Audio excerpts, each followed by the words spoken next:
If you were to set up another GCC, what would you do different? See, what would I do different? Probably I redefine the business case very differently. Interesting. Okay. Okay, what we did initially when we were setting up Legato and now Kedlon, like we rebranded it to Kedlon. Okay. Our business case was purely on opt-in. That okay, moving work from vendors will give us this much efficiency. So, which we all know is the underlying need for all GCCs to start and put together a business case. But then after that, changing that mindset becomes very, very difficult in the organization.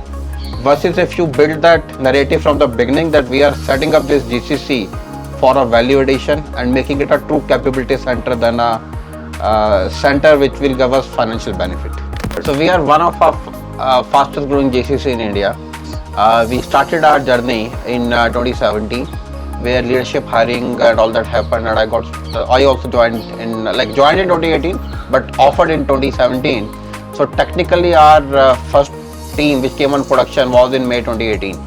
From there we have not even completed full 8 years and we are sitting at about 18,000 employees in India. Wow. Plus about 8,000 in Philippines. Okay. So overall it's an entity of about 26,000 employees between India, Philippines, Ireland and Puerto Rico. Where typically large GCC are uniquely positioned in India is they have ability to break the silos. With this such large organizations grow with a lot of acquisitions and merger, and over a period they end up creating a lot of silos within the enterprise. That's true. Right. Okay, and that is where India or Philippines or any GCC is uniquely positioned to break those silos, because in GCC most of the employees from various teams are sitting under one roof, have ability to connect the dots, solve the problems much faster, and then identify duplicacy, redundancy in much more effective way and a faster way. You are working in a global environment, you need to be open, you need to communicate effectively.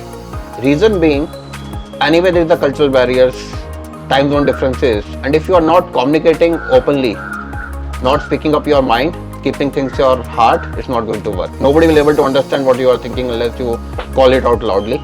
And then be genuine about what you want to do. Be transparent and build genuine relations. I personally believe that helped significantly even today. Formula for success is there has to be a need. So if there's a need which everyone is aligned with, there is what we call a central mandate to go ahead and do something. So A, you have a central mandate. And now setting up a subsidiary 10,000 miles away in a different time zone, and it requires governance. Then you hire the right GCC leader. These two people come together to create the right operating model, which you then iterate over a period of time. That's the formula. Very well said.